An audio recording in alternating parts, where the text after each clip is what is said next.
sent him away and said unto him, See, thou said nothing to any man, but go thy way, show thyself to the priest, and offer for thy cleansing those things which Moses commanded for a testimony unto them. There it is, man. How they read that and still think that the Lord said, no, you ain't, don't worry about it. Don't worry about it. You ain't gotta, come on, man. Now, even though at that time, they were still doing sacrifices. The Lord, he didn't die. He wasn't sacrificed then. But still, it still remains that the Lord told them to keep a law. Yeah. You see? Bro, he lives it perfectly. Yeah. But then, you could just do whatever fuck you want. Well, going back to that in Mark, they try to misuse the Lord's speech. They try to justify it going off. The Lord never intended such at all. You know? What the hell are they? Christianity is a very satanic, that's an evil institution, man. Yeah. And vocab is part of a very evil force. All right? Geno Jennings took him too. Even though he know he an Israelite, but he's still one of them too, man. All right, go ahead. Let's get back to back to Mark. Mark chapter 7, I'm going to start up at 6, verse 6. It says, He answered and said unto them, Well have Isaiah prophesied of you hypocrites, as it is written, This people honoreth me with their lips, but their heart is far from me. Howbeit in vain do they worship me, teaching for doctrines and commandments of men. For laying aside the commandment of Yahweh, ye hold the tradition of men, as the washing of pots and cups and many other such like things ye do. Yeah, those carnal ordinances. Carnal traditions. Those carnal traditions. Yeah. You know, you have to be a part of that and do that to be considered righteous. You know? But they were full of extortion, dead men's bones. I was just going to say murderers and adulterers and coveters and all the idolaters, washing hands. They look making righteous. merchandise in the Lord's temple. On the inside, man. Doing it all, man. So the Lord's calling them out on their hypocrisy. Okay? Go ahead. It says, verse 9. And he said unto them, Full well ye reject the commandment of Yahweh, that ye may keep your own tradition. Woo, heavy. Because that's a lot of what our people still do. They don't want to keep what the Bible actually says because they're too busy trying to keep the commandment, the tradition that was comfortable unto them. It says, For Moses said, Honor thy father and thy mother, and whoso curses father or mother, let him die the death. But ye say, if a man shall say to his father or mother, It is korban, that is to say, a gift, whereby thou mightest be profited by me, he shall be free. And ye suffer him no more to do aught for his father or his mother. It was a wicked thing that they were doing when they would take sacrifices, or they would take gifts, and instead of honoring their parents, they would say, "Oh, I'm sorry, I vowed this to the Lord, so I can't help you." You know, like, and they were just being wicked, man. And it was a traditional thing that they were doing. They was doing that so that they wouldn't honor their parents. You know? It says, verse 12. Verse 13. Making the word of Yahweh of none effect in your tradition, which ye have delivered, and many such like things ye do. And when he had called all the people unto him, he said unto them, Hearken unto me, every one of you, and understand. There is nothing from without a man that entereth into him can defile him. But the things which come out of him, those are they that defile the man. Yeah. Because Christians will say, well, see, so if I eat a piece of shrimp or a piece of bacon, that doesn't defile me. But what comes out of my heart, that's what defiles me. Well, that's not what he was saying. It had nothing to do with that at all. Right. That what you thought, that thought was the corruption that came out of it, that made you start to work. The Lord was talking about your conscience. Exactly. They're making it a fleshly issue, and the Lord made it a spiritual, internal issue. You know? The Lord would take carnal matters that they was coming to him with, and he would throw a boomerang back at them with a spiritual context. Yeah. And they wasn't getting it. But these Christians ain't getting it. Go right over their head. Yeah.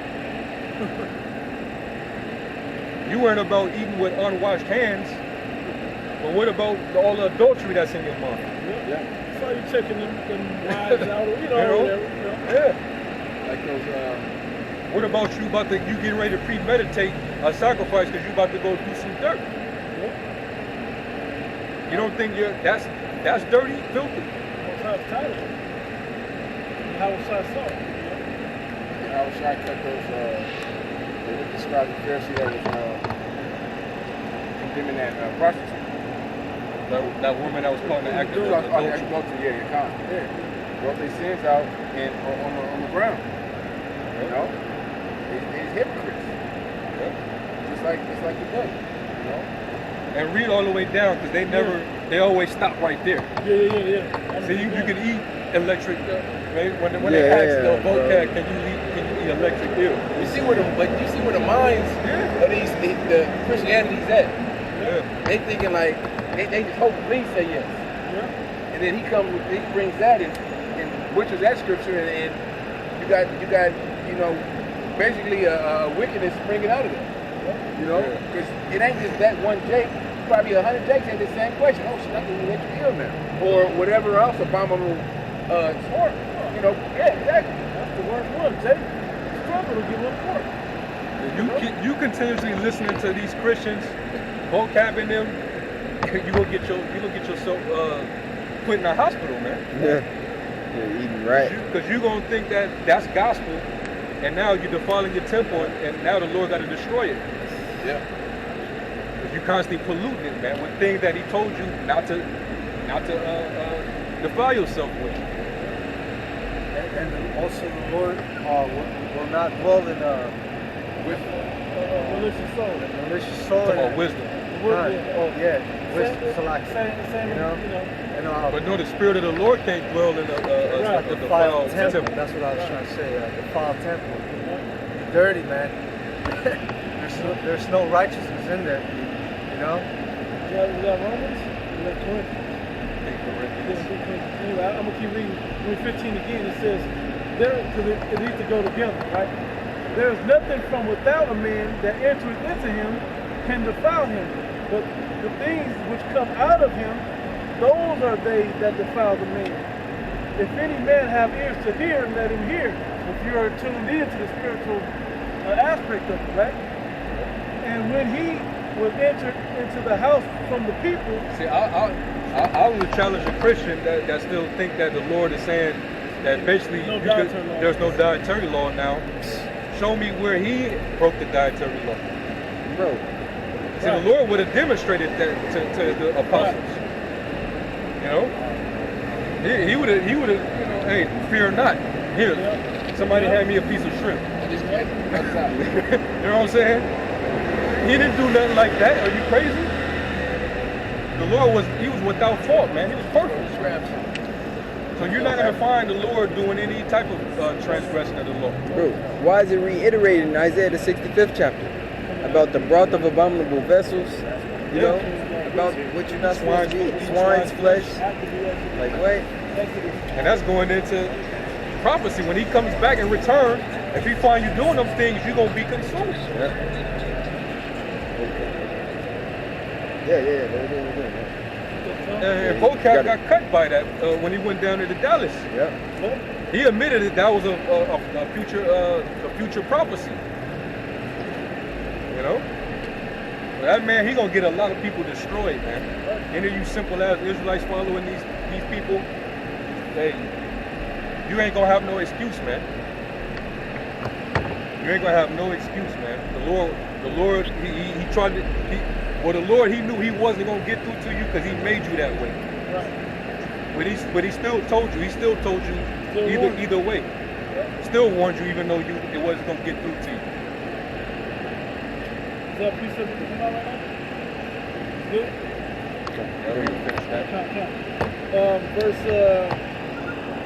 Verse 17. And when he was entered into the house from the people, his disciples asked him concerning the parable.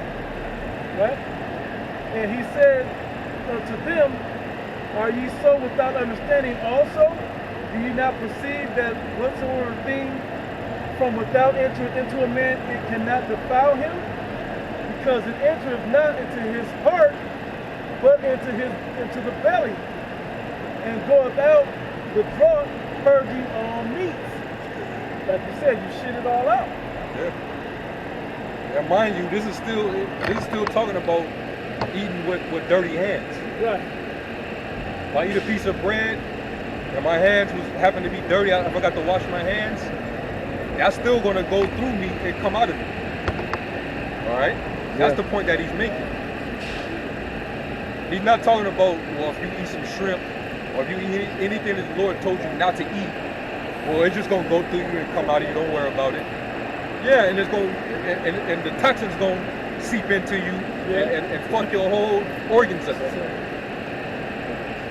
So obviously you can't twist what the Lord was trying to say here.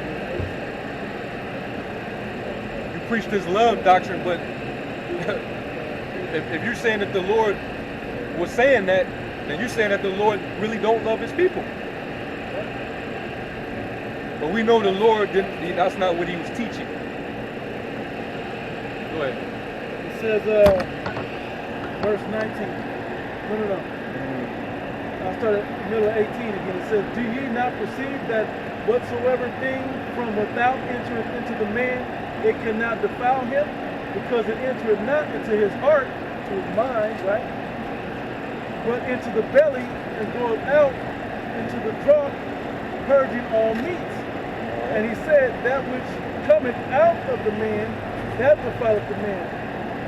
For from within, out of the heart of men, proceed evil thoughts, adulteries, fornications, murders, thefts, covetousness, wickedness, deceit, lasciviousness, an evil eye, blasphemy, pride, foolishness. All these evil things, come from within and defile the man. That answers it right there. That's the end. Bro, what else can you say? Bro, Explain. just keep reading down. You talking about washing hands? What's more dirty? Me eating a piece of chicken with my hands unwashed, or you plotting on how to extort your congregation? Yep. Ooh. What's more filthy? What's more dirty? A mind thinking like that, or versus me eating something after I opened a few doors? Yeah. You know what I'm saying? Shook a few hands. And I didn't wash my hands after that. Yeah. But I you know, I ate a couple crackers or something. That's all the Lord was saying, man. And you know that they was feeling cut when he mentioned those things. Yeah. And some of them was probably guilty, and they was being convicted in their heart, man. They was being convicted in their heart. Man, this is their sins. Like when he was writing on the ground, when he was saying, well, whoever is without sin, cast the first stone. And you can tell, I was telling the brother, the commentary, I read the commentary in the Blue Letter, it's saying the same thing that we say. That it's not literally food, that it's not talking about food. It's talking about, I'm going to read it. It says, this is a commentary from Mark 7 by Matthew Henry. Not by the meat we eat, though it be eaten with unwashed hands, that is but from without and goes through a man, but it is the breaking out of the corruption that is in our hearts the minds and conscience are defiled, guilt is contracted, and we